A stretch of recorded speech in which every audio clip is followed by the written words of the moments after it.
Discord as well. Okay, cool. So let's just do a quick countdown. 5, 4, 3. Okay, good evening or good morning, wherever you are. Welcome to our panel. We are going to be discussing stories that change the world. And before we get into it, my name is Nelly. I'm from Dum Dum Die. I'm known as Carrie Nightingale, the half-elf sorcerer, but tonight I shall be your host with the mostly. Yeah, and we have a lovely panel of some lovely guests, and I'm gonna let you guys introduce yourselves. Let's start with Unatu. No, I should be saying Unatu. Oh, please don't say Unati. That was so white girl Becky of you. It's not Unati. It's phonetic. It's Unati. No, say it with your chest. That's why I did it, because I love teasing. Yes, I know. But I'm Luyando Nati Lewis Nyao. I am 1/3 of Three Black Halflings, a D&D podcast that is our best, and we just try to bring in everything that is Africa-based, Asia-based, anything out of the quote-unquote European canon, and we just want to like infuse the sort of fantasy world with that. But you can call me Unati. It is spelled U-N-A-T-I, but it is very much Unati. That's me. Yeah. And our other guest, Alan, may you please introduce yourself?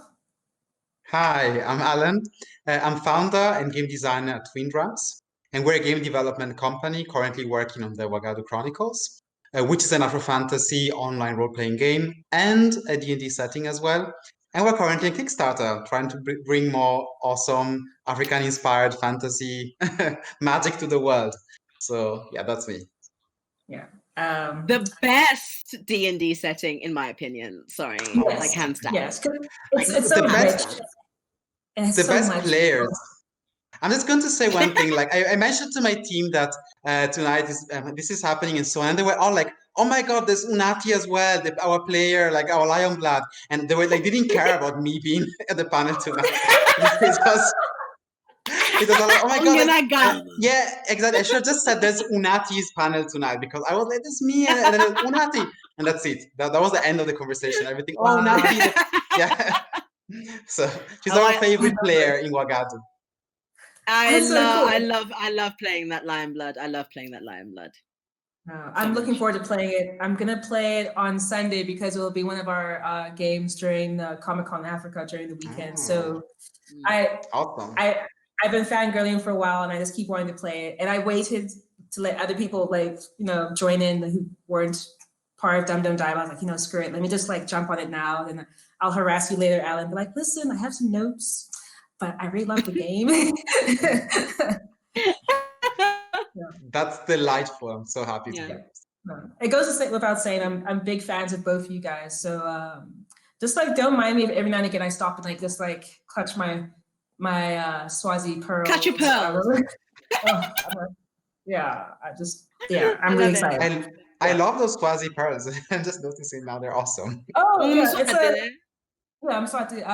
This is a Swazi necklace. It's I guess in Swati it's like Bashi, but it's just a necklace that indicates certain things. Like if I was royalty, if I was a king, it would be like lions and all that stuff as well. Today is Heritage Day in South Africa, so I thought let me do a little representation. Let me show my people. Today's Heritage Day. I do have my necklace, but I thought it was too much. I thought it was right way. There. I reached for my props and it was right there. Yeah, but I just it doesn't work with my shirt, but it's really beautiful. It's awesome. Love it. Love it. No pressure, Alan. It's okay. We've got an awesome shirt.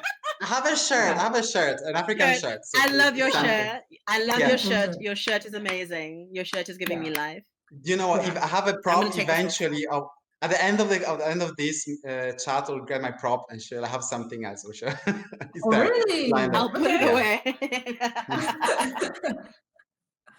Okay, cool.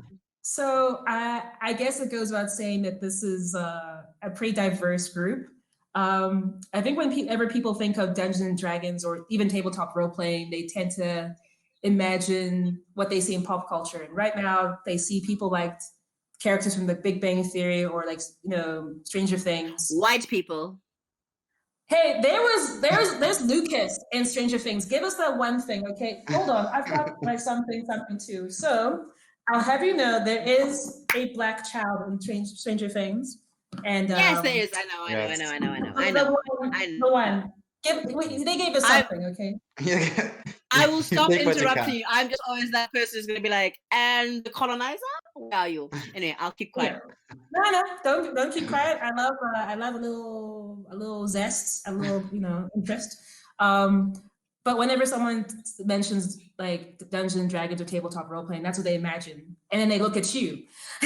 So I'm just curious for both of you because you both have quite a bit of experience in gaming in this community. How does it make you feel when someone says, "Oh, you play Dungeons and Dragons? Are you sure?" Or like, just how does that make you feel? Like, it's your hour. You're on the sofa. Tell me how you feel. Let's say okay. I'll go first. Well, I think what it actually did to me initially, because I always really had a love for all things fantasy, all things anime, all things nerd culture, right?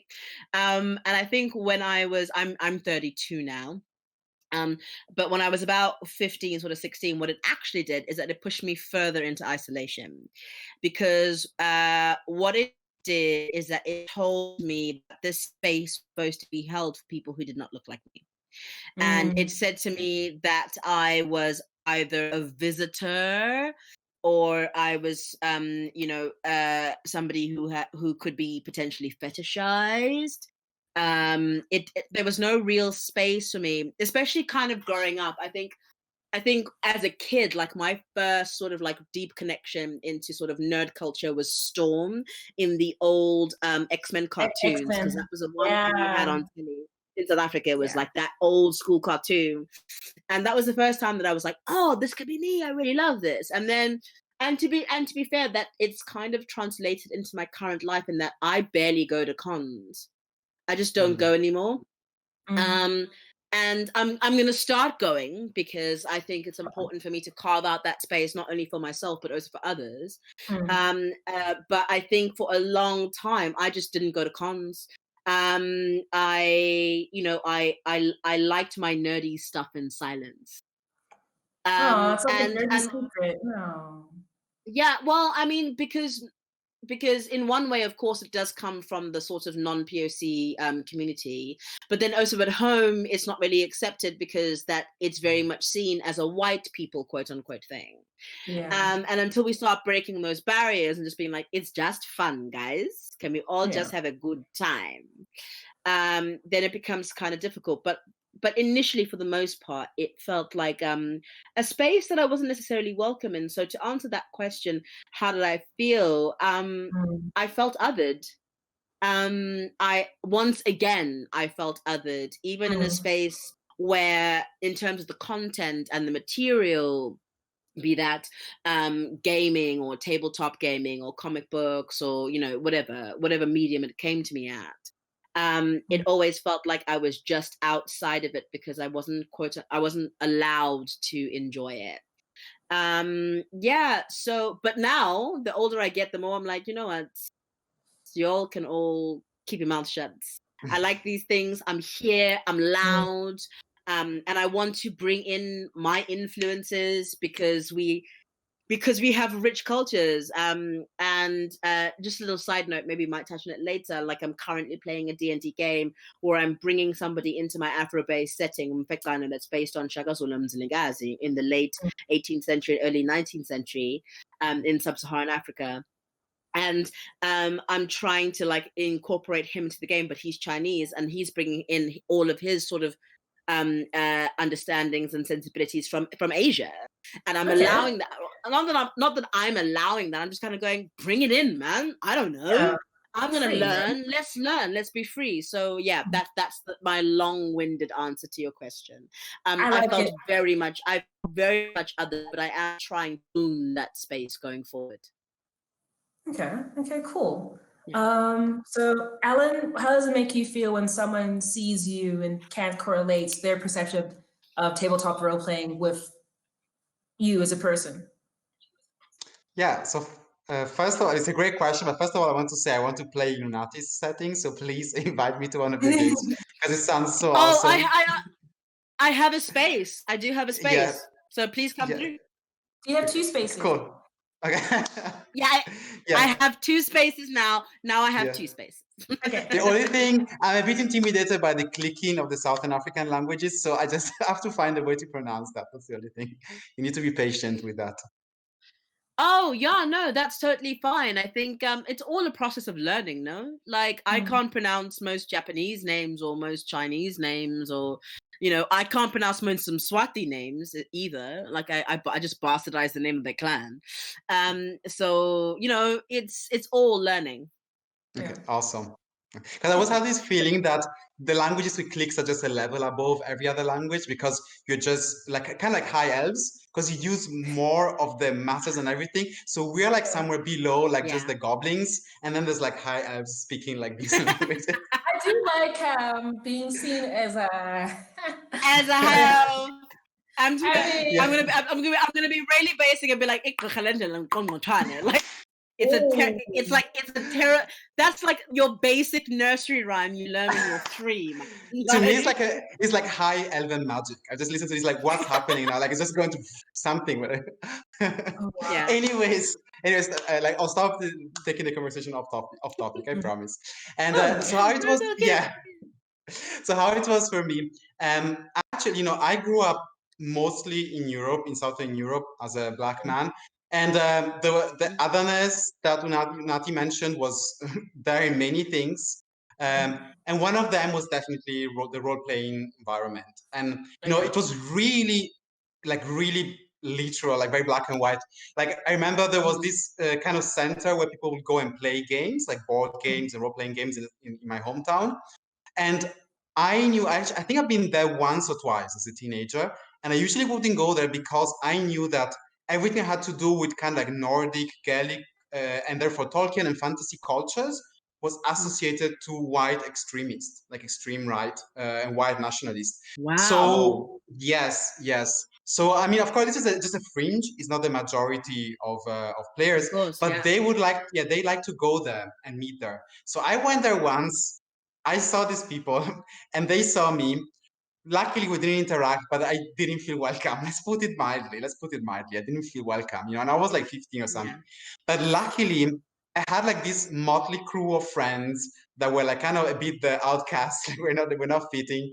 And, you know, like kind of the, you know, like very, very, you know, kind of heavy friend. And then like the geeky woman, you know, me, the black queer guy, like literally like a movie, you know, we're like the weird kids. And then we started and I started running games without ever seeing a D&D game. So just read the books and I was like, you know what, I'm going to start my own thing. I'm not going to go to these people. And I think it was hard because you had kind of, you know, starting from scratch, no one is there to help you.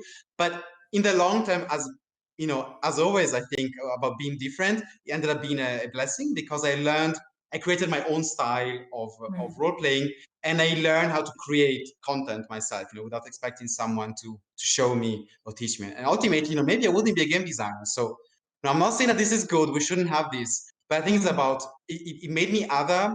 It was not comfortable, but then I did what I could to turn that into positive energy later on growing up. Oh, I'm still like, my mind is still blown about the fact that like just going to like a comic book store, just like a geek store, and just having to worry about ducking and diving like neo-Nazis. I'm just, I mean, like even even in South Africa, I can't remember what the actual shop was called, but it was on 7th Street in Melville. Now, bear in mind, I don't speak about like all Outer Limits. I don't speak about all the staff, but there were a number of times. If I went in there with my ex-husband, I got a very different response to whether I went in there on my own. Yep. Yeah. And like it was very, very, very, very different. Like you can feel it. Like there is a, oh, what are you doing here? There's almost like a, oh, you're a tourist. Oh, you must not know. Yeah. Or you must be lost or something like that. You were supposed to go to that place, like, but yeah, I know what you mean. Like, I used to like, I say like I stopped going to these places. I still go to those spaces, but like, especially when I was younger, like a teenager and all that stuff. I mean, I wasn't dealing with neo-Nazis, but like, it's just like a lot of these stores I would love, and then they would have like discussion boards and on their website, all that stuff, and you just started chatting with people, and they get very engaged with you. Yeah. Until and then at some point it's like a gathering we get to meet, and then like imagine you're 14 or something years old, and then you're excited to meet people who are into the same thing as you, and it's always like that was always that weird pause when someone sees you like, oh, you're so and so avatar. I imagine like a cute little blonde girl, but I got you, and you're like. I mean, and I think that it comes from like, it obviously stems from like that institutionalized racism thing. Cause like, I remember like back home when I used to live in South Africa and apply for jobs. And even here, actually, if I apply for like basic, like I call them muggle jobs cause I'm an actor by trade. So like if I'm applying for just something to pay the bills for a while, like I'll do the telephonic interview. It'll all be great. And then when I meet them, they'll go, oh, I thought you said your name was Natalie. I'm like, no, it was Unati. You just chose to hear Natalie. It was you associated the fact that I speak in an accent that you associate with upward mobility and whiteness. To overcompensate, right? Yeah, to overcompensate. But you, in your mind, you couldn't have imagined somebody like whose name was Natty to be speaking to you like this. Yeah. No. And that is the external imagining space that you have no control over. So at some point I just had to learn that I can only just control my space, like much like you did, Alan. Like I can control my space, I can curate around me. But like now, you know, things like the internet getting bigger, we're having more and more of these diversity conversations. Now we're all reaching out and we're going, oh, y'all are outnumbered. We're coming for you. We're coming for you in your spaces. But you so stupid? Are you dumb? But not even just that, but you realize that there's so many people like us. You like sit there and you realize, like, wait, we are legion. There are many of us. Like you saw think like exactly. When I was 12 years old, I felt a little different, a little certain way. But at least, okay, I have a twin brother, so like it's him and I, we felt other. But it's nice to feel like there's a whole wide scope of people. There's a whole wide scope of people who are all having not wildly dissimilar experiences. Yes. Okay. Cool. The internet has been a revolution for this, for sure. It really has. It's like when I started playing D&D, there was no internet, almost, like at least for me, and that was just so different. Yeah. Okay, I can't. Yeah, I was also nerd pre-internet. Yeah, exactly. People don't like when people look at my face and like, oh, she's young. I'm like, no, I'm a very old woman. You don't look very old woman. My ass is my God bless us. I'm nearly 33. I'm like, guys, I'm old. Like, okay, no, 33 is not that old. Like 35 here. You're not. I know. But I also grew up on a farm with like no internet. But anyway, next question. Okay, sorry, that makes more sense. Okay, so I'm just going for the chat right now, guys. So hold on. So I've got some people saying hi, hello. Oh yeah, I think it's when you came with the clicks with the nursery rhyme and Nazi. Someone's like, yes, Nazi, fire! It's Niall Sam. And it's probably my team. Because I'm just listening to Nazi at this point. Yeah. Oh, okay. Okay, cool. So Dark Wolf, yes, we were referring to Outer Limits. So I'm glad you caught that. We're just talking about spaces where people that look like us don't really feel as welcome. Like that was one example. Like although a great example I have is a different comic book shop I would go to. I think it helped that some of the people who worked there also didn't look like me, but they're also non-white, and we kind of clicked as well. It helped. And by no means, like Outer Limits was also a space of refuge. I'm not saying that it was always negative. I'm just saying that like when you come into these spaces, there is an element of being codified. Like because I bought many great comics at Outer Limits, but I would never have deigned to play at any of their like gameplay sessions, like Warhammer. Never would I sat at any of those tables. Gathering, never. Like never would I ever been like, oh, can I come sit down? I felt very much no. And that's just my own personal experience. Yeah, just me.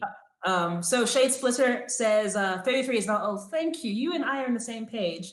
And you're not even halfway yet. That's true because life is there. Like, Rosetta 123 says you're younger than me, Nazi, and looking good. Girl, there you go. You're looking good. You're looking fine. Thank you. It's all this MAC cosmetics. Yeah, it's cosmetics, but also like I'm a big believer that you're only as old as you feel. Like I've been in spaces with people where like they're significantly younger than I am, and they would say like, oh, they'd be focused on their age or freaking out about like how they look. And then someone would say like, oh, but this X so-and-so looks much older than you do. And I'm like, maybe by fixating your age on your age, it makes you age a bit more because of stress. I don't know, just me. Yeah. Age is just a number, so ask your shoe size. Thank you, Lestat's version 2. Cool. So next question, let's get the ball rolling. Well, I think we really kind of touched on this, but I like the idea that like campaigns and this like tabletop role playing kind of like helps characters flex their muscles and use all these different skills and all that stuff. So I'm curious, what skill set, if any, have you taken from game playing, from role playing, that's inspired you to like archery or making your own beer or, you know, communing with your ancestors? Well, that's actually an everyday thing. Communing with a demon, like a necromancy or something like that. What have you picked up from role playing that you do now, and is legal, maybe, that you can talk about? Go ahead, Alan. Okay, I'll go. And in my case, I've been a DM, as I mentioned, since I started running games. Storytelling was really my thing. And I think that ended up being part of my life. It's a big part of my life. Like I've, you know, even running a company nowadays, sometimes it feels like being a DM at the table. People, it's like, and you're the wizard, and you're the rogue, and you're the like, and now what's happening? Let me try and guide this story into somewhere successful without a total party kill. That's what I'm trying to avoid at this point. That would point. be ideal. Like TPK is not the way for a company to go. We don't want that. I want to see you live a long life, Alan. Exactly. You've got a future ahead. Exactly. So I want to XP, like gather XPs, keep on get loot because we need some loot to keep on going. Some magic items. Yes. So wonderful NPCs. So that's and I'm joking, but a bit is true. I think like really it's giving me a lot of social skills. And really? you know, and the ability to express yourself as well. Like I think I wasn't much of a writer, and telling stories through role playing was a way to be creative, and so that was a skill that, you know, later on storytelling is everywhere, literally, like from sales to like you know.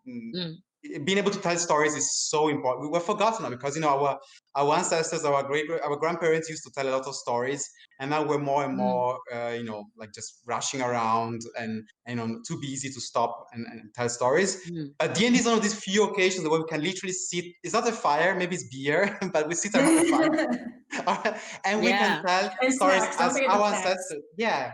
And this has happened for thousands of years. And you know, Africans have been better at keeping these traditions compared to maybe the Westerners, but we're losing them as well. So D&D is actually making us be more African, like more true to our identity, I feel. Yeah, I agree. Like that perception. That's pretty cool. What about you, Nati? Like, what skills have you picked up from role playing?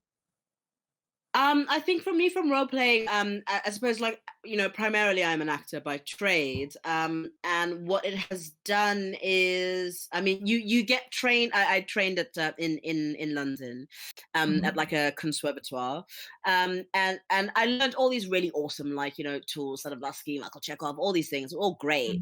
But I think what I really learned from tabletop RPGs is an ability to tell a story from a very vast standpoint.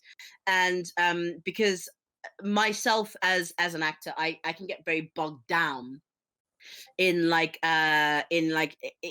useless detail, but I'll think it's useless detail, but it's not. It's world building. No, it's I am currently like building the world that I inhabit around me. I might not need to play it in a scene ever in the show, but that my character knows that down the road, down Main Street, one street, two streets, you take a right. When you go there, you can go down to Auntie Nandi and you can buy milk.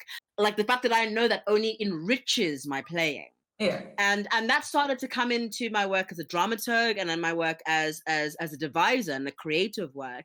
Because now when I look at like a devised project, I don't automatically panic. I just go, okay, what's the world? And then really well build it. And of course, like Stanislavski has given you the physical plane, the psychological plane, the literal plane, which pertains to the actual writing and the words in the text.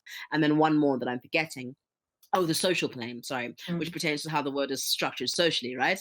But it doesn't break it down into its smallest pieces like tabletop RPGs do.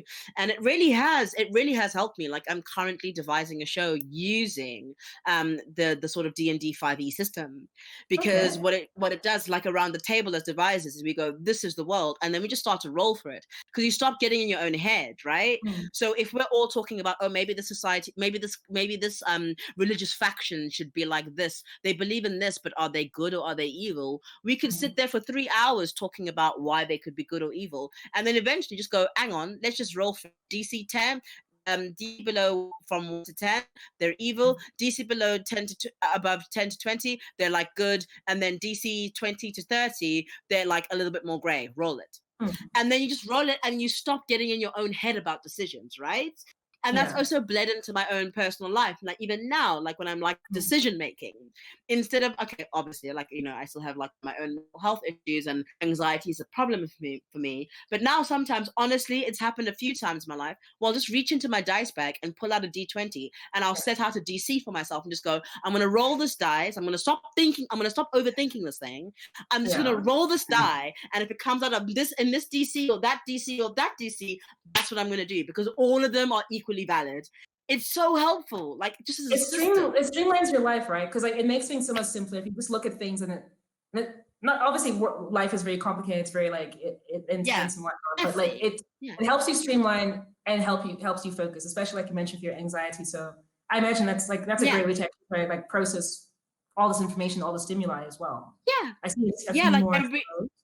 I think I've only ever done it 3 times in sort of like my Dungeons and Dragons playing life, which has been about like, I don't know, a year now. But you know, like 3, like I'll just go on the nutty overthinking this, just D20. Just you know you're overthinking it, just roll a D20. Yeah. Just do it. And then go with that option. And then you know what? It's always fine. Like it's always fine. It's always better than you expect. I have a couple questions from chat. So yeah. Okay, cool. Sorry. No, please don't never apologize. You should just be like, you own your space, own yourself. It's good. So I like this. Shade Splitter says, is it worth taking improv classes to get better at role playing? I like this question. Yeah. I mean, I think everybody should take acting classes in one way or another. I think I was very privileged enough to be able to study acting for 2 out of the year, already 2 years of study, because the third year is your final shows and stuff, and you're out of training per se. But I think like you just learn so much about yourself in that space. But what I will say to that is go to the improv class, and if it makes you feel good, stay. If the environment itself makes you feel bad, look for another group of people. Don't stay in something just because it's improv. Because it's all about the people that you're with. In the same way as it's not working uncomfortable. I'll add from my Muggle space here that actually even I have been to some improv. I did at high school 2 years, many years ago. So then I realized I didn't have Nati's talent, and I didn't continue with it. But that was like so useful. Like, I remember things like learning how to look people in the eyes. Believe it or not. Yeah. It was harder for me before, and something I learned in theater because we had to do it as an exercise. And I was, damn, this is so hard. I felt so shy. And then after 2 years, I was just doing it. And speaking, I had to learn how to yell because I'm a very calm person and I don't usually get upset. And I had this part where I had to act out. It was an ancient Greek tragedy where my wife killed herself. And I killed my son accidentally because I thought he was the murderer, but he wasn't. And then I was yelling the whole time. And I learned so much. And that really helped me with D&D. And actually, I agree with Unati in life in general. So I can recommend. And definitely, good people around you means a lot. So because anybody can do it. You just need to find the right people. Even someone like me, who's not at Unati's level, you can do it. So go do it. Go for it. Stop saying so sweet. Alan, you're so sweet. It's true. No, it's true. I've seen her. I've seen her in action, so I know. Okay, cool. I have another question from chat. So, Unati, this is geared towards you. Okay. We need more on. And then please excuse my pronunciation because of my American accent. But we need more onengama in our lives. When can we expect to see you on our next adventure? I just came out of a 3 Black Halflings meeting, and Ongana Gama lives in the Wagon Chronicles because we are running one. Thankfully, Alan and his team has brought us this great setting, that should be coming soon. I literally can't remember because I just off the call with it saying, please send me a copy of the calendar because I'm terrible at dates. But it will be coming soon, like about a month away. Like it's coming. Ongana Gama and Muti will be back in your spaces. I will still be as vexed as I am with my battle axe. I love it. It'll be great. It'll be fun. So just on there, it's absolutely happening. And we have our Patreon. So if you want to see us twice a month, then we'll be doing that as well. But yeah, it's there. It's out there. We're doing it. Cool. You heard it here first, folks. Okay, another question is, what advice would you guys give to someone who wants to start a community, like an RPG club, or like LARPing and whatnot, in their local township? That's actually a good question because people who don't live, outside of South African context, a township can mean many things outside of South Africa, but in South Africa, it's basically a lower income area. But say if you come from a Western point of view, you think of poverty, you think like, okay, someone lives in like this very small house and they don't have air conditioning, just have they open the windows. Whereas living in the township, potentially you could be living in very, very bad conditions to the point where your housing is more composed of like corrugated iron. Yeah. And like you don't have access with like 10 families to one toilet. Yeah, and you don't have access to like running water and whatnot. So like think of like very dire living situations. I'm not saying people are not happy, but I'm just saying like a living situation and the quality of life there is very different in a township. So the question goes to both. Wait, Nasi, hold on. I want to see Alan's point of view from the outside of South Africa point of view. And I'll let you ruminate to get some marination in there while you think about it. Alan, what would you say? Yeah. The question is how to start a group potentially. How to start a group in an area that would be considered very impoverished. Yeah, so I mean, I know the African country I know it's best is Ghana, where I've lived a bit because I'm half Ghanaian, and we don't call them township there, but I guess it's similar. There's parts of the city where people live in these small corrugated iron huts, and it's especially now with like the coronavirus, it's even worse. Right? It's like really challenging. So I have been super fortunate and privileged that I haven't have to live in those conditions. So I can say from an external perspective, of course, my impression is always and I think it is kind of universal thing, to start from friends and people that you know and bring together. I mean, convince a couple of friends, people who trust you, because it's always easier if someone trusts you. Go, okay, if I don't know what this thing is, it's weird, but if Alan likes it and is so passionate about it, it must be like something.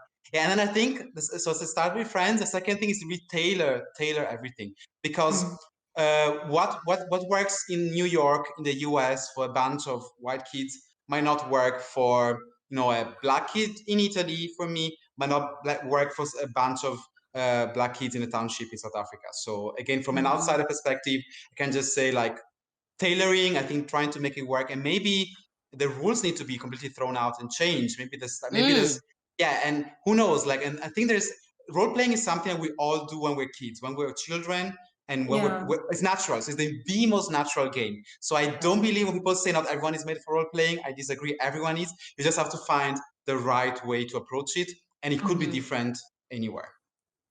Okay, I like that answer. That's quite true. And also, like, maybe just to add on to what you said, Alan, is that maybe you live in impoverished areas. Maybe just try and find a way to like with friends and whatnot, you can build community, build trust and whatnot, but also it just reminds people that you don't need resources. You don't have to like be able to get access to a printer to have pieces of paper. You can just work with what you have, just like having oral ways of like going through rules, being able to like discuss your characters as well. But Nati, I'd like to hear your input as well. I wholeheartedly agree with Alan and yourself as well. What I would say is, flip the rules. I think mechanically, if you're looking at like 5E as a system, and you're looking at that as an access point with privilege, like you're going to be requiring everybody to have some kind of device. you're going to be requiring everybody to be able to get on D&D because they're going to have some sort of data, and data in a house like that is gold, right? So what I'm saying is, if you're trying to do that in your areas, assess what access points people have. Yeah. Do they have access to a device?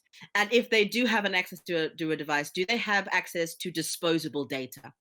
If those two things are no, then if you are the person who is trying to start this thing and you are really interested in it, then I think it's time to start going rogue, man, and start developing and figuring out, okay, cool, what do I do? Like, do I take the system and I make it a bit smaller?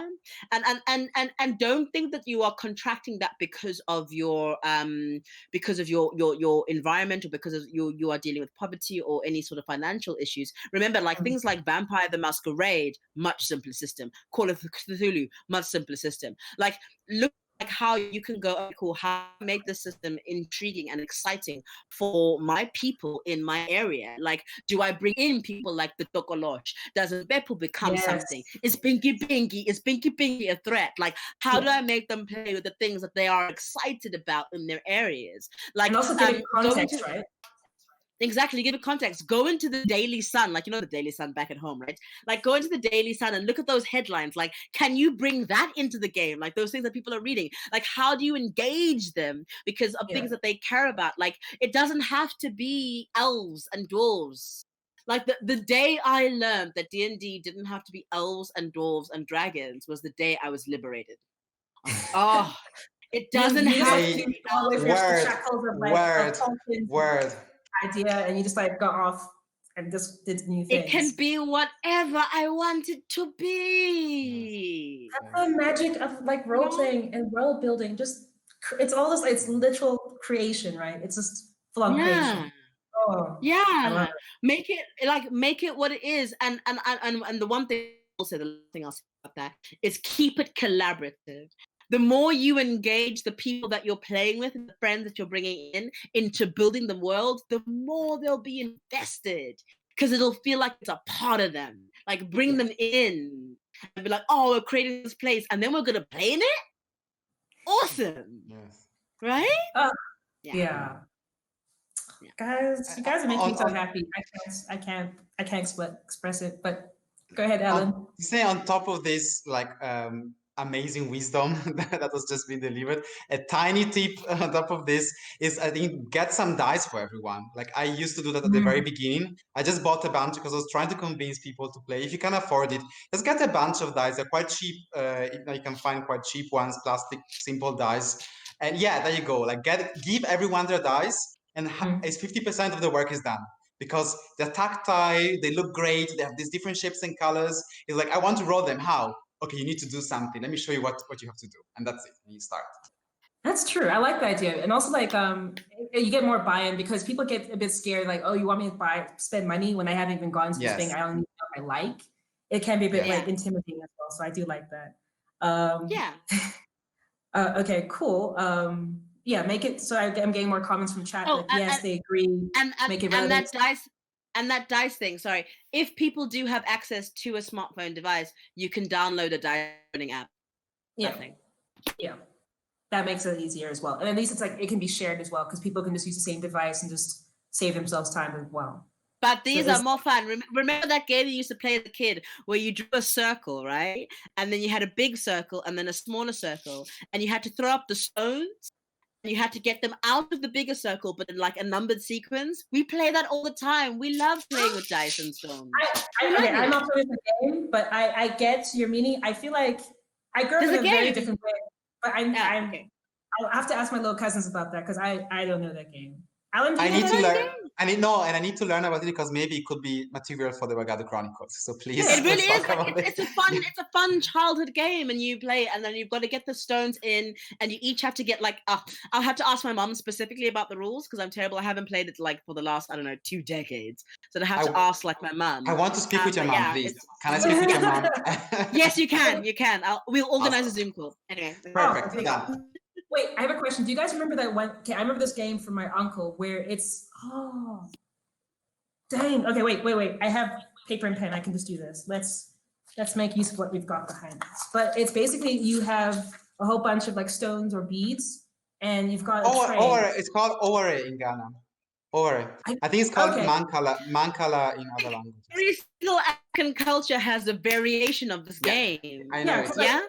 We even have it back home in Scotland. I remember this game as well. So like that game, that's a cool game. I remember loving that game. It's a really cool game. Yeah. So like, I mean, like between playing chess and Go, this is my game, man. Yeah. Figure out a system where you can use stones. I don't know, stones, bottle caps, and figure out a system. Build your own system. Make it work for you. Yeah. Oh, guys, the chat is being so sweet. You guys are like, warming the cockles of my heart deep down somewhere in there. But we even have like Sean Chai Toss Stash. Don't hate me if I mispronounce your name. He's saying like,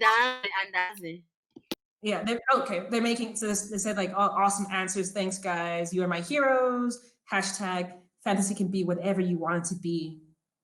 It's literally fantasy. Don't make me want to cry. You guys are giving me all kinds of feelings. But wait, another person, Dark Wolf, says like he knows a similar game, but he calls it Jacks or Knucklebones. So like, see, different people have different names with roughly the same game. Game, yeah. I like it. So I think it's kind of like a no-brainer, but like another question is, do you bring in your lived experiences into your role playing?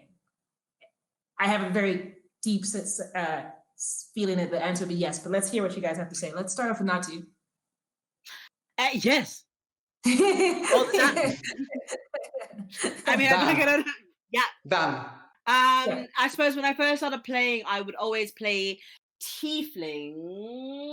And I think if you give me a moment, I've got the player's handbook right here because I'm that nerd.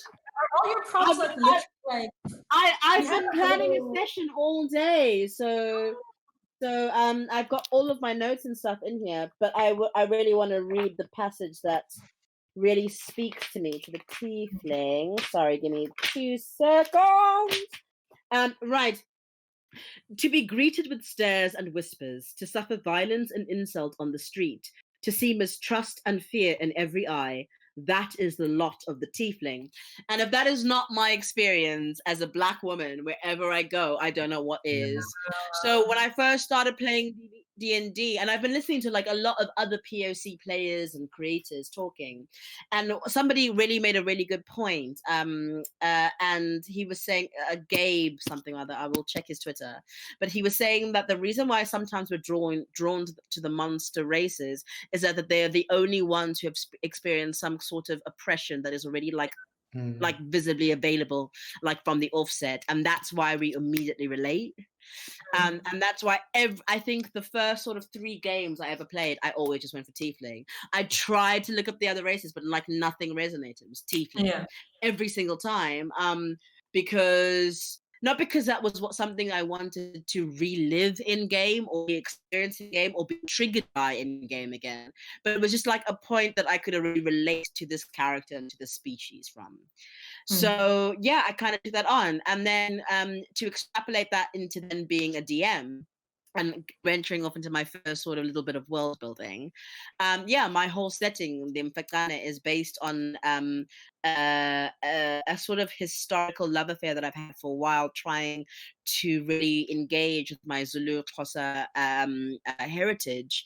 And well, the Mfekane is really kind of focusing on the Zulu sort of side of it, but like just really looking into history and understanding how really trying to understand my history without a colonial lens. Like, I just want to remove it. Like, I'm really trying to understand my history, because obviously, being in school in South Africa, you learn Southern African history, but that's also through a very much historical lens. There's like World War, you've the Jan van Riebeeck's, that whole mess as well in there. And I really just wanted to look at it outside of that, and that's why I've been beginning to create this setting for myself, because I really just want to answer the question of what would have happened if the ancestors intervened. What would have happened during colonial period if the ancestors went, hey, yilla, imani ngangane, this is not happening. Like, here you go, take it. You're not going to be beaten by guns. Because, because I also took inspiration from the fact that Shaka Zulu and his people brought knives to a gunfight with the English and won twice. Okay, you just remember one of my favorite. I don't know if you guys have ever watched it. This is one of my favorite movies, not because of the actors in it, but because of this one epic scene. It's with Michael Caine. I think it's called. Yeah. It's basically about the whole idea of like the fights between the English and the Zulus, and then you know the bullhorn like technique that they would use. People. That's one of my favorite. And then I remember there was this one scene where like you see all the Englishmen and they're all in the center, and like you see like this this look that dawns upon them. They realize that they're going to like it's over for them, all because it's over. It's over.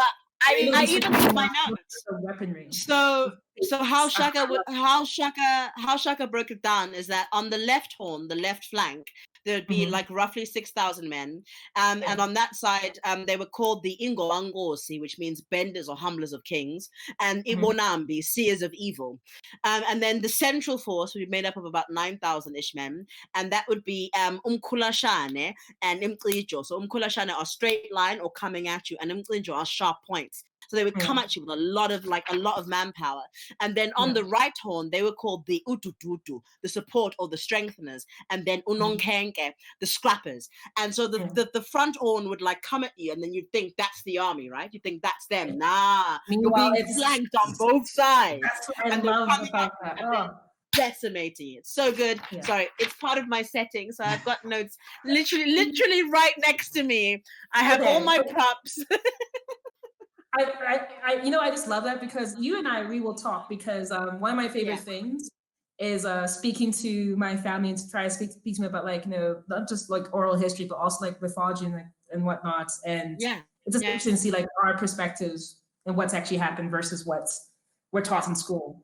Oh no. Yeah, that's still my favorite movies. Because what I find fascinating is the word for one of the factions of the left flank called Ubonambi, which means those were seers, which means in our culture those would have been magic operators, right? Like they were seers. They were considered the seers of the line of soldiers. So they must have had something inside. Like oracles. Something. Anyway, enough. This is not me talking about this setting that I'm dreaming into. This is an interview about something else. But I just could sit here and keep on listening because I'm like so enthralled. It's like just keep on. This is really sweet. So Dark Wolf, I like what you said. Like D&D is in its own way therapy, as we have a chance to deal with our own problems from an outside perspective. Yes. I really do agree. And then, but through characters, so we can build them and portray them, and probably like what I also like is that you can learn from them as well. And I just want to know, like, okay, I'll go into the chat as well. But I have a question, like, what are your feelings about bringing in like outside influences? Like, so I know people think of like, tabletop role playing as a form of like escape, fantasy. It's not real life. I just don't want to think about all my problems. But I'm a big fan personally of trying to have like a microcosm in the game and teach people about what's happening outside in the world in a setting that they can better understand. How do you feel about that? Like saying points of like systemic racism or police brutality, or just like general, can we swear? Carla, I realize swear. You know what? Let me not swear in case they're children, but like just general like badness in the world. Mess. So Alan, what's your take on that? How do you feel about where not outside influences or social commentary has a place in tabletop role-playing? Yeah, so I think it's a great question, and I have a very clear-cut answer to this. I think the answer is yes. You always will end up, but the thing is, it will happen even if you don't plan to do it. That's the thing. There's this conception sometimes, especially it's very easy to think this too, especially if you're a white straight dude, like that some things are apolitical, fantasy hasn't got politics. It's just like this other world with these elves and dwarves and so on, dragons doing their thing. And it's when you start digging, and especially if you're part of a minority, you're a person of color, you're queer, you're a woman, so you realize that everything is biased. The gods of this world are biased. That the way slavery is seen in this world is biased. Like there's patriarchy. There's so much going on. And like when you think, this is new, what you see as neutral, and by you I mean like you, conservative person, is not. It's like just a very heightened representation of these kind of biased world that we're living in. So I think like no matter what you do, like which system you're playing, there is politics in it. And that's something too in the gaming industry, in game development where I'm part of. Some famous, game developers have said, oh, I don't do politics in my game. But then there's like shooting protesters, there's this, there's that, there's like so doing you the do biddings of Exactly. You always do. You always do. Every time. If people are holding weapons, that's a politics already. Like for you, it's neutral. For me, like I grew up in a country where it's not legal to hold. If I see people holding weapons, I'm like, that's terrible. It's like, what's going on? Why are people holding weapons? For someone else, oh, that's my right. It's my political right. This is like it's zombie game. People take weapons and fight each other. It's politics already. So same, for like fantasy and table. And I think being aware of it. And using it, as you said, I think it's best because then you're in control of what's happening. So you don't, because we all have biases as well. So if we end up going like, oh, like these beautiful white, glowing white skin, blonde elves, slaughtering the dark orcs, if you're aware of what's behind it, if you're aware, you can have more control around it. And maybe somehow the orcs is bigger, and you realize that the orcs are not the baddies, and the elves took over orcish land, and you can start playing around these things. So I think it's very important to be aware, and I think you will do it anyway. So if you're aware of it, you will do it right. If you're not, you might muddle the waters and then kind of walk away feeling a bit weird, which is how I felt in the past when I was like playing more straight raw D&D. And but once we had a session where like players, I was running a game in France, and these players were like this. It was a long campaign of dwarves reclaiming their own fortresses underground, and then they found the village of goblins. They exterminated the warriors, the fighters. Okay, typical D&D. And there were the women and the kids and the babies left in this village. And according to the rules, traditional rules of D&D, alignment cannot be changed for monsters. So these baby goblins and women are just going to grow into evil monsters. Like evil, yeah, and the players debated it for an hour. In the end, they decided to flood the place and kill everyone. And we all felt so bad. And I still remember, this was like almost a decade ago. It was a turning point for me because I was like, I don't want this to happen anymore. And I was so proud about my knowledge of the lore, doing things right. I was like one of those DMs that knows I had like 70 D&D books. I knew everything. But I was like, you know what? Following the rules of the game is not always the right thing to do. And I think something clicked there and I never went back. I had that Unati moment of like, I'm throwing away the dragons and draws. It was not maybe as dramatic. It took a bit longer. It happened. That's all that matters. The cracks appear there. So I think there's no way you cannot avoid this. You have to do it. So Unati, I think we're all on the same page, but let's hear your 2 cents worth. Is D&D political? Yes. Yep. Is going to get like a KFC burger political? Yes, you're likely putting money into investors that support Donald Trump. Is like literally is buying a pair of Nikes political? Is driving a petrol car political? Is drinking alcohol or not drinking alcohol? Everything you do in life is political. So why wouldn't you think it would come into our fantasy? And then we seem to do this weird thing as people. We seem to separate speculative fiction. We think that like about Margaret Atwood and about Ursula Le Guin and about J.G. Ballard, like they're the ones that are doing all like like the political stuff. But like Tolkien and stuff, it's just elves and things running around. No, nobody thinks like that. And and no one's saying that you now need to go out and do a lecture at varsity about fantasy and its issues. Just use your own common sense, like you were saying. That scenario is incredible. So you're saying that the alignment of these children cannot be changed. They're still children, though. Yeah. And the fact that they can't be changed within law, that's problematic because you want something simple. You want a binary. You want something where good and evil is very black and white. So you can run around on your Saturday night table and kill people without feeling bad about it. But I want to tell you something. You're killing people. And the fact that you want to kill people without feeling bad about it makes me not want to be your mate. It makes me wonder about you. Because if you could walk into that same scenario and then we're talking about it, then I'm a bit like, am I safe around you in general? Do you know what I mean? Like you need to be using your own like D&D is in as much of itself as like a fantasy game as it is a problem-solving game. If you walk into a scenario like that and you don't think, well, I don't kill children. I don't kill the children. You think that would be basic, right? You think that would like just common sense, right? But do you know what I mean? Like we stopped those forces. We could rehabilitate them. We could do all many. I mean, of course, there'll be bad seeds that will rise. Not necessarily bad seeds. Yeah. It's not bad seeds. It's that Greek tragedy thing. Blood begets blood. No. So we've killed their fathers and their brothers and their uncles. Yes. So they're going to be angry. So fine, but then in game, let's interrogate that cycle. Yes. Let's go. Is there a version of the world where we could stop this? Because in a world where there's magic, of course. Yes. Yeah. Yes. Sorry, Alan, what were you going to say? Alan, yeah. Oh, I was just saying that's literally colonialism. Like what, Unati, how you're describing it. Going to places, these people like have no souls, basically. It's basically, that's what like the conquistadores and the colonizers said. They came to Africa or other places. They said, what's the alignment of these people? Or they're all neutral evil. They don't have souls. They're not Christians, whatever. So we just need to, it's fine. Even if they're children, so it's fine to enslave all of them or kill them and to build our own things on top and to take the resources. Because we are like lawful good and they're like chaotic evil. Look at their gods and their skulls and their ancestors, right? It's literally like when you realize, it's like it's like so clear. It's so clear. It's and basically the very same logic. Yes, your reenacted colonialism is like we are like conquering these caves as white dwarves with beards, Nordic looking. There's these like dark goblin things there, and we know they're all evil. The system says they're evil. We just have to kill all of them and take over the place. Colonialism.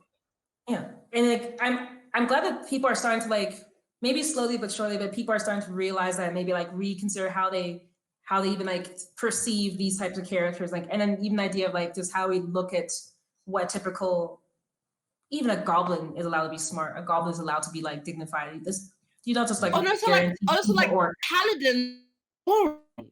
Not only are they boring, they're draconian in their views.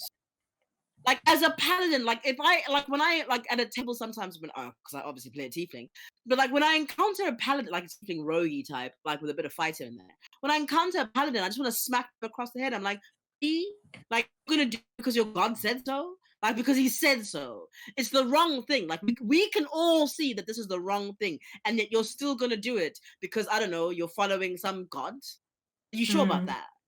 Are you sure? Yeah. But. And that's what you want to play in a fantasy realm? Are you mad? You can do that in real life.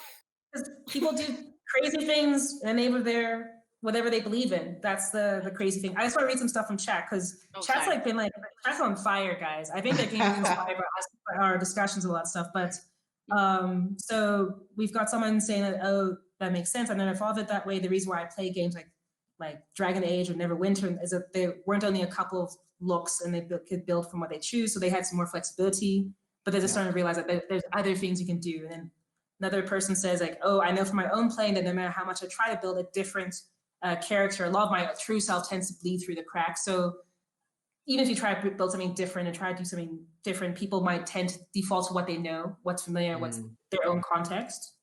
And then, can I speak to that really briefly? And I'm just going to speak to that really briefly from an actor's perspective. Like when I play a role, anytime, I could be playing anything. So when I played Prudence in The Convert, and when I played Ross in Macbeth, in both of those roles, regardless of how different those two parts were, always a part of me will always bleed in. And I think that's the thing that we kind of need to start understanding when we approach tabletop RPGs, is that yes, you're going to build this character that you believe to be so far removed from you, but all you're building are the building blocks. You're building the ideas around that character. When you actively start to play that character in game with a table of 5 or 6 people or the DM, and you start to interact, that is where the story starts to take place.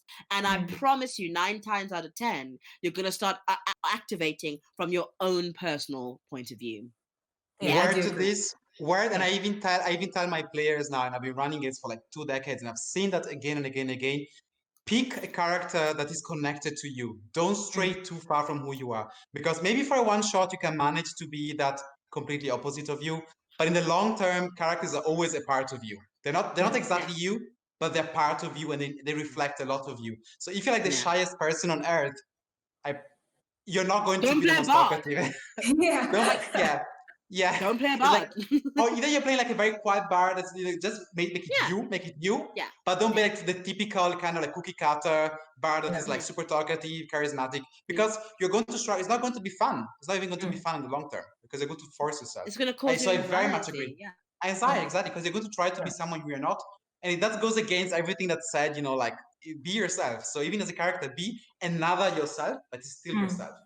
Yeah, I'm a firm believer that even whenever which character you play, every character you play is almost like a small or big facet of your actual self. So you may not, it's maybe a subconscious thing, but you always pick something because it speaks to you in some way. I could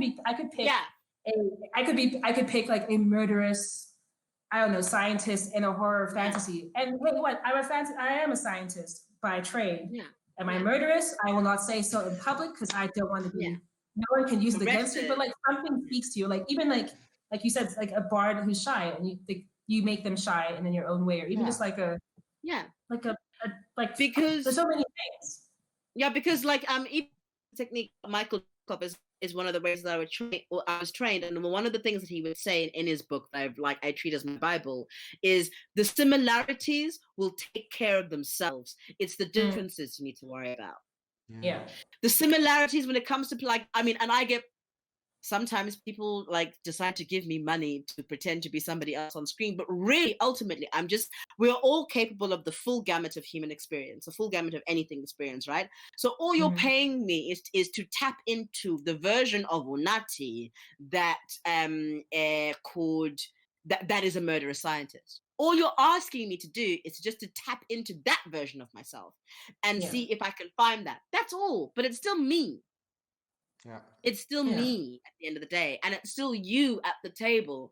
So when talk to your DM, like say I want to play something that's really like against character or against trope, or against me, and then DM can guide you with that and go, actually, last session you weren't quite doing that. You were, you know what I mean? If that's what you want to do, then experiment, but like don't be under the illusion. Like, don't be under the illusion that you aren't making choices based on your internal moral compass, because you are. So when it comes time, sorry, go for chat. When it comes time to roll dice, you're rolling dice hoping for the outcome that you yourself would want. Yeah, it's like when you flip a coin. You flip a coin to make a decision, but by the time the coin lands, you knew what you wanted regardless. Yeah. So there is that. Aww, like the fact you're covering your mouth is so cute, but it's okay.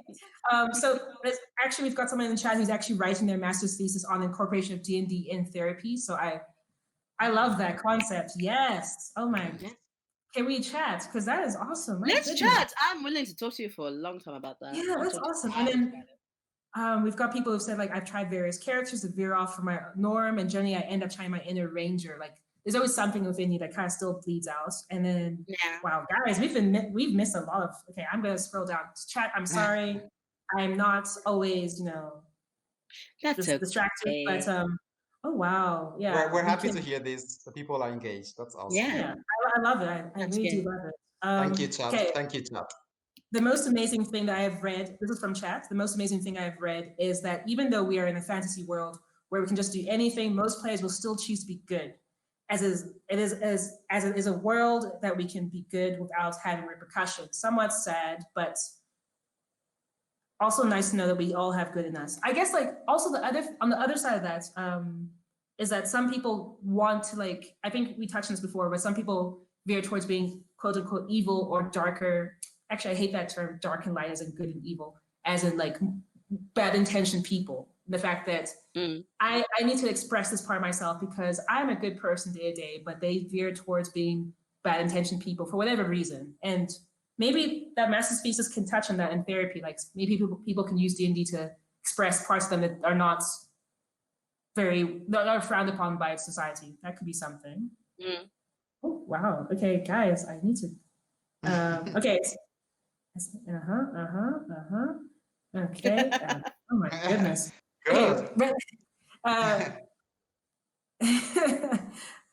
Oh, you know what, Carla, don't judge me. Okay, sorry, we have this running joke, but I have a morbid sense of humor. I'm just morbid in general, let's say. And I've been known to say, like, let's go for a picnic in the woods, because I like going to the woods.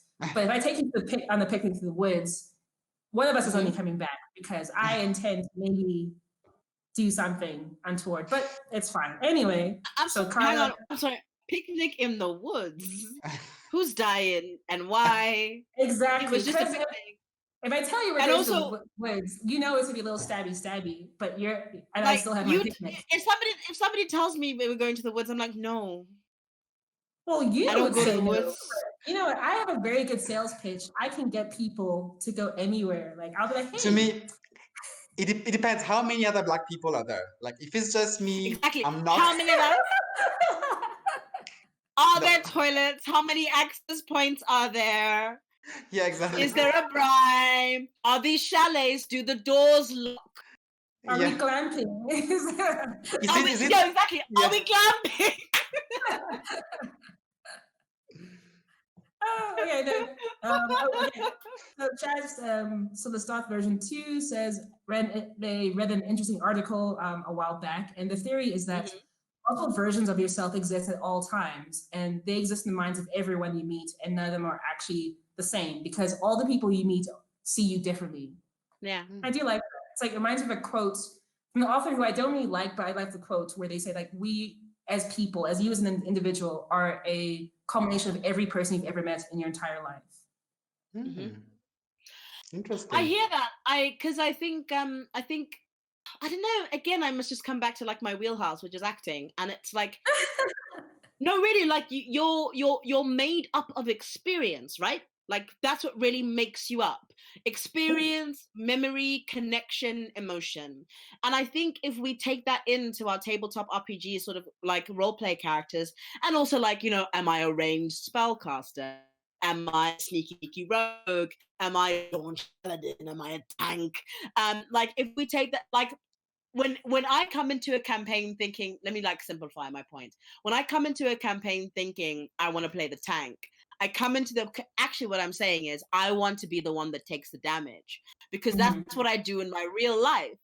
Is I take care of my friends and I handle their shit and I handle their stuff. My French. I handle their sugar honey iced tea. Their sugar honey iced tea. Okay. I handle their sugar honey iced tea for them, and I protect the people nearest to me, and that's why when I go into a campaign, like going, oh, when I'm asking the DM, like, oh, what other characters are like, and I'm like, oh, everyone's really squishy. Fine, I'll be the tank. What I'm saying is, I'll take all the damage. Like that's what I'm saying. And when I play those characters, I run straight into damage, man. I'm like, fine, I'm running straight in. I'm gonna take all the damage. You guys spellcast, and hopefully somebody lays on hands me, because otherwise I'm gonna die. Like I go in. Let me lay hands on you right here, right now. Stacking up my HP. Like I go in to stack up my HP because I want to take all the damage and protect everybody else. Yeah. And like we were saying, like it's you know, you come in with preconception. So when you're playing the sneaky rogue, like there's a reason behind that. Think about it. Yeah. Anyway, I'm gonna stop talking. That's okay. So I got a question from Watcher81, and Alan, I'll gear this question towards you because well, you'll see why. Okay. Is the current version of D&D capable of writing African-inspired stories or settings, or is it better to build a new world? Actually applies to both of you, but Alan, I'd like you to answer that. So yeah, it's a great question, and my answer would be yes and no, in a sense, like the system itself definitely is related to many of the kind of preconceptions and paradigms that you have in traditional Western fantasy worlds. But what I think is that with a bit of creativity, you can subvert them, and you can make your own thing. So I think, like, okay, acknowledge where certain things come from. Even the idea, for instance, that magic items make you stronger, and that you need you need to gather as much stuff as you can and loot stuff to become more powerful. You know, there's something there about the whole idea of like capitalism, actually, right? That is there. Like in many old tales, it was like one item, like one sword you find and represents something special, and that's it. You have this one magic sword or something, and throughout many legends there is. But then, how come like our current system, D&D, is like more and more and more and more. It never stops. It's like consumerism. Like, and then it gets old, and it's like your iPhone. You need a new iPhone for the monsters to kill the monsters. You know, iPhone S, X, I don't even know anymore, right? So there are these things inside. But I think what you can do is like, hey, just accept that some things are there, and then try and kind of subvert, reskin. And of course, I will do my shameless plug because you're giving me this opportunity for people to go and check out the Wagon Chronicles, which is the setting that I created. And we're currently Kickstarter, but there's 300 pages for free. You can download them from the website. And you can see how I took the 5th edition and made it African and, and pre-colonial. And I subverted some, even combat itself. Like most of the creatures you meet, you can deal with them without fighting. I think actually all of them, apart from one, which is like a very angry hippo, like spiritual hippo. But if you avoid spiritual hippos, then I'm gonna have to learn because she just wants to fight everything. Okay. No, I just got excited because hippos are my clan animal. Okay. Even my username, Miss Mvubu. Mvubu means hippo. Like hippos. Okay. Mean a lot to me, and the fact that you have hippos in there, I mean, I'm there for it. And like, yeah, we can be angry. Spiritual, cool. Yeah. Like, okay, good to know. I'm a bit scared now because hippos how they. But it's good. It's good to have that energy, and so I think really I've got a lot of good feedback from others who have seen, for example, my setting, and I've done the same with others. Looked at other settings I use here, and I say, oh, this person broke this thing, or this person subverted this thing. So even D&D is so heavily combat based. I created a setting where you can basically avoid most of combat and just use other ways to get the same XP, keep on growing, and so on. Yeah, would another system be better for it? Probably. I'm excited to see some new system coming from Africa, maybe, and then that we can use in future and implement for Wagadu version 2. But for now, I think it's about kind of being scrappy, trying things. As Unati was saying, even like in a township, just create your own thing. I think that was really inspiring. So do the same for D&D as well.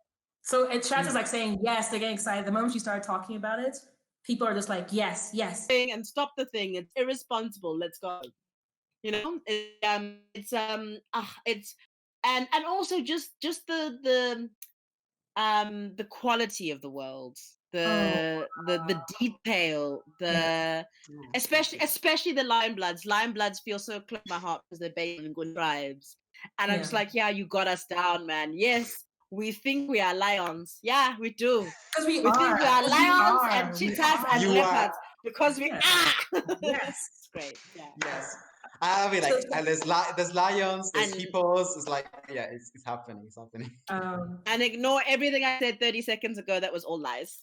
Yeah, because now I'm thinking, I am, like, seriously, you're going to hear a knock on your door after this panel, and it's going to be me. I'm coming for you now. I swear, I'm coming for you. Like, stop your nonsense. So chat. So in my childhood games in the parts of South Africa, we always gravitated away from lawful characters, and our settings often featured corrupted governmental powers. I like that because again, you take from what you find familiar, you take from what context you know. So that is quite true. And then I'm not good. Okay, don't come for me, but your handle name is Side Baduel. Hey, I could do that. Side Baduel. Like that, I think. Angry hamster. Okay, sorry guys, I'm getting distracted again. By hamsters, that's fine. We understand. Yeah, I mean, oh wait, so Shade Splitter says, I can't imagine playing an RPG where you actually try to avoid combat. They did that, they did it well in Dishonored. So that's a video game, if I recall. Yes, yeah, I played it actually. Oh yeah. There we go. Yeah.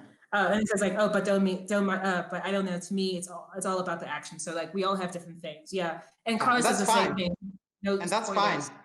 I think it's important just to be able to accept that we have different genres. It's like saying that all movies have to be action movies. It's like, oh, I watch films and it's always actions and explosion. Why? I mean, you can have action, you can have horror, you can have romance, and people maybe who love maybe action maybe don't want to watch romance, and the other way around. Although to be honest, the best is a mix of everything.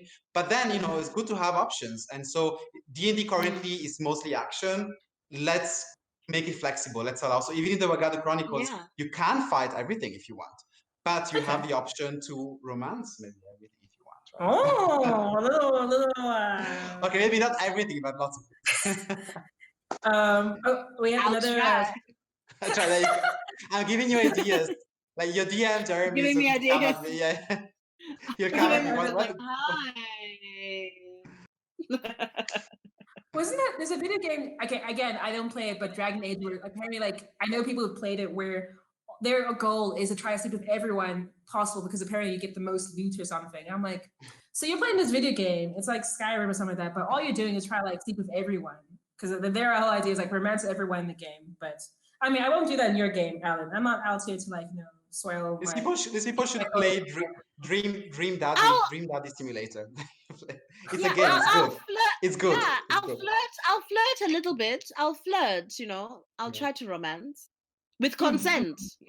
Consent is essential, guys. Just consent is essential. Yeah. Okay, so from chat, I love the idea of trying at the very least to avoid combat in campaigns, or at least taking a non-lethal route. That's one of the reasons the monk class appeals to me. I like that, Mustad. I appreciate that. And Watch 81 says, there's lots of RPGs where combat is not the main focus, but if you play D&D, combat is its strongest asset, I suppose, yeah. So although the last game I played with a friend of mine, Henry Metal, who's the DM on that game, it's a campaign setting called Onya City that is kind of based on Nigerian sort of sensibilities. And last session, I could have actually handled this, like, I'm the stealth person, and I compromised one of our connections covers in a part of town where he really needed his cover, and then he was dragged away by two tieflings. And then instead of thinking to just follow them, I was emotional and really fed up. So I rushed them, not realizing that I was rushing like head on into 2 7th level druids. Yeah. I had a emotional reaction and I was annoyed. So I was like, wow, bugger it. I'm just taking up my swords and I'm rushing. Like, put upon initiative on myself. I brought majority of my party down to 4 hit points. They are very vexed at me. Only the 2 fighters are like still like a decent amount of hit points. We got to drag them out now, and we've lost one of our major operatives, all because I decided to use violence before using stealth. And you got your feelings. And I got on my feelings. Sometimes even in D&D, it's better not to fight. Yeah, it's better to just sneaky. Yeah. No. I learned the hard way. I mean, better in a game than in real life, right? Because you don't want to go out there starting fights outside the club, and then I mean, I don't know about you, but I feel like one of 2 ways. I would either survive prison or like this face will not make it for very long, guys. I don't know. So I try to like keep all my illegal doings in games. Yeah. You've got to keep that all inside there. It's a good place to exercise that kind of stuff, but also like you know, we need to be smarter as well, because like right now, like 2 of my party members are very angry at me. Like, it's a balance. It's a balance, right? It's about release those energies, but without killing the party, right? Yeah. I mean, like, back to maybe like. I'm gonna have to buy them a lot of ale, like a lot of ale. I will solve everything. More parties should learn the value of a good rogue during exploration, even if they learn the hard way. Yeah, I think like, but rogues can, if they go too deep into themselves, they might explore to the end of days. So it depends. Like, this has to be a balance again. But guys, I realize that we're kind of reaching our time point, because like I'm enjoying our discussion, but like I think me too. Same here. Oh, wait. So someone says to what you said, not to like, that's smart. Get them drunk enough to forget about it. That's the way to go. Yeah, my plan is because they all spent their money and I still have about 150 gold pieces left. So I'm gonna like buy them nice things and get them ready. Gold, okay. Like, share the wealth. Because we started working with the queen and we got 500 gold pieces each, and then everybody got like really, really fast and loose with their money, and I was like, You were smart. You kept it to yourself. You invested into like some stock equity and all that stuff. You made good choices. Now look at you. You're. I got a little cash left. Now look at you squandering it on on trying to solve the problems you caused. Like trying to fix my problem. Alan. Yeah. I'm trying to fix my own problem. But it's like you know, you didn't invest. It was an insurance. It was an insurance policy, so you did well. Yeah. I did. So, guys, quick question: do you have anywhere to be? Because I would love to keep talking to you, but if you're okay with talking and continue to talk, we can. If you have somewhere to go right now, if you've got to go like feed your cat or like. I have to soon because it's a Kickstarter I have to live. Yeah. Okay, that's fair enough. Like, sorry. Oh, it's okay. No, I just got some like really great friends. Now they want to leave me, but it's like it's okay. I'll just cry myself to sleep. It's fine. Oh, we'll talk again, Miss Mvubu. No, you have to. We mean again. Yes, it means that we have to do this again. That's what it means. Yeah. Or definitely. play a D&D session together as well. I would definitely, yes, I would be so in for that. Yeah. I'd be so down for that. Yes. So like, so chat, there are my witnesses. Like you guys heard this, right? They have agreed to play a campaign. I'm offering. I can even DM as well. I'm offering. So. I would die to be part. Oh my god. Okay. Yeah. Okay. Cool. Yeah. All right. Yeah. Okay. Cool. I'm in. I'm all the way in. Okay. I mean, I was in before, but I'm like now. Okay. Cool. Now, chaps, you heard it here. Alan said he would DM for us, so you have to make him. Okay. Yeah. We will make him. I'll be getting emails. Yeah, I'm gonna tell them now. Like they must I'll give them your details so they know how to harass you. we need a one shot. We need a campaign. You need like a one shot situation. I'd love to. It makes me happy. I'm going to do that. So yeah. Yay! Even three black halflings have asked if you can DM for them as well. But you know what, guys?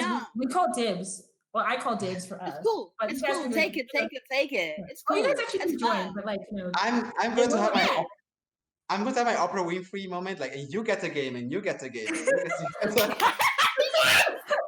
So it's good. It's all good. Like, okay, awesome. Okay. Okay. So imagine dice being rolled. I don't have them.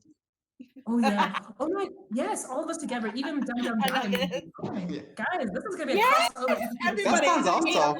Yeah, Dum Dum Die, 3 black halflings. Wow. 3 black halflings, Alan Kadusha. Oh my god! I'm actually genuinely very excited about this. Like, we should make this happen. So yes, that would be sick. Let's make it happen. Shots right here. You heard it here first. There's gonna be a crossover. Yeah. Shots fired. Emails will be sent. We will talk. We'll find a date. Yes. I love that. Regular Alan Winfrey. You get a game. You get a game. You all get a game. Thanks so much for aw.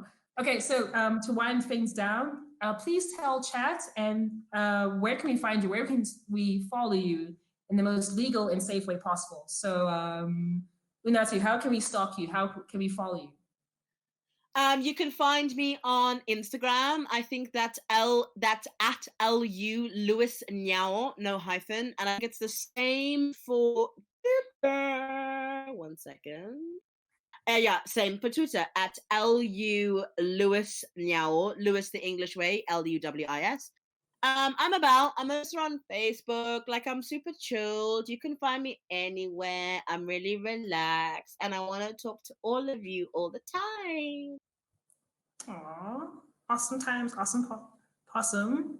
And Alan, where can we stalk / follow / remind you to GM for us? Oh, 3 yeah. So 3 black halflings. I'm also a part of 3 black halflings. I forget. I'm sorry. Because like they were gonna come to you. Also, you can find me on Twitter at TB Halflings or Instagram at TB Halflings. It's a great podcast where we talk about diversity in D&D, and they're gonna hate me for forgetting to actually plug us. Also another podcast that I do is at Tanamaniacs, where it's 3 lovely POC women who talk anime. Ooh! I'll look that up. Oh, so even they even on chat, 3 black halflings they're already like, oh, she forgot about us. Crying face. So, oh my god, is that Jasper? Oh, I'm so sorry. That's Jasper. Oh, I'm so Jeremy, Jasper. I'm so sorry. Jay, I'm so sorry. Oh, they're like, oh, we see you, Nati. We see you. I'm just going to say, no. I know, Nati. This was all a plot just to make it more memorable, so that people will actually remember. So actually, like, congrats. This is such a good way. It's like really, this you can see an actress in action, an actress. So I think like you did awesome. And everybody remembers.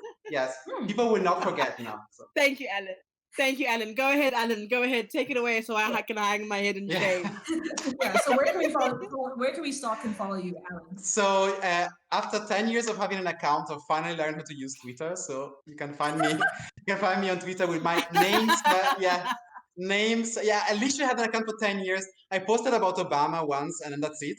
And then I mean, it's a good start. yeah, it's a good. But I realized I had like one post, hello. Then 4 years later, I had Obama, and then afterwards, like, okay, I need to do more.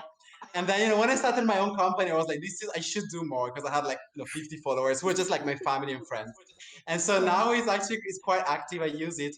And it's my name and surname, capital letters. And then additionally, so thanks for reminding me, Unati, like I have a company too. And the game is called, yeah, I'm not going to forget. It's the Wagon Chronicles. It's on Twitter. We have a website as well. And check out, we're currently a Kickstarter. So if you want to have a look, if you just maybe you don't have resources, you just want to have a look, that's awesome. Just share it. Or we have a free 300 pages PDF about the setting and 5th edition lore. So you can even play directly straight away if you want. And that makes me very, very happy if you just want to play and just, do your thing and make the setting yours. Wagad is a very flexible place for, all sorts of people. It's very black. And on top of this, it's very flexible as well. I like that. Very black and very flexible. Exactly. Oh, I love the dance. I feel like we should all be dancing to this. Wait, I've got my. I do my pterodactyl move. This is how I like it. My come hither move. It brings all the boys and girls to yard. It works. Yes, let's do that. Let's do it. Yes. Oh, so Alan, apparently there's an opening at 3 Black Halflings, and because Inati's been kicked out apparently. So if you want to join us. Oh wow! It's not even your evil cartel. Guys, I make one faux pas and I'm out the group. Yeah. So unfortunately, I don't have the charisma and acting skills of Unati. Otherwise, but maybe in 5 years of training, maybe I will be like a 10th of Unati, and then maybe I can try apply. But thanks so much for considering me. I just forgot. I'm sorry. Oh, and PRCS_XO says, all of your hair is so nice, and oh my OMG. Aw, thank you for liking our hair. Thank you. I grew it myself. All this blue came right on my scalp, guys. Right here. Yeah. Right. This curly ass business is not a crochet braid. It looks this is Kickstarter stress hair. I just haven't done anything. Your Kickstarter's doing so well. Kickstarter stress hair, my buttocks. Your Kickstarter's doing so well. But keep it doing well, guys. And also to appease my friends. 3 Black Halflings is awesome, and we talk about awesome stuff, and we're really cool. Please go listen to us. Oh, okay. Now they say that they are kidding, and they be nothing about their queen. They love you, Nati. I love you too. Watch 81. This is your first time listener, and you loved every minute. Enjoy the talk. Okay, so glad you enjoyed it. Okay, guys. Well, with that, it's a lovely audience. Lovely audience. Really. Yeah, chat. Lovely audience. Your engagement and chatting and discussion. I think people really were really taking it all in. I love it. Oh, and so by the way, where can you find me? Before I forget, I forgot to plug myself down. Luscious lady. I mean, yeah. But like I said, I'm with Dum Dum Die, so we can find us all our socials. It's spelled DUMDIE, Dum Dum Die, and my name is Nelly Soa. Miss and Boo if you're nasty, I guess. And find us on the socials, and we have a Discord. We are on Twitch, and we do a podcast every Wednesday. It's pretty cool. Check it out. Awesome. Yay! This was so much fun. We're giving a whole chest of loots. Thank you very much, Derb Vergali. Derb Vergali. Thank you for the loot. But thank you guys. And thanks for your time. Good night. Good morning. Thank you. It was lovely. Thank you so much for hosting. It was lovely. Thank you so much for hosting. Bye. And we shall see you guys in the game, yeah? TB Halflings, Dum Dum Die, Wagon Chronicles, Multiverse. Yes. Okay.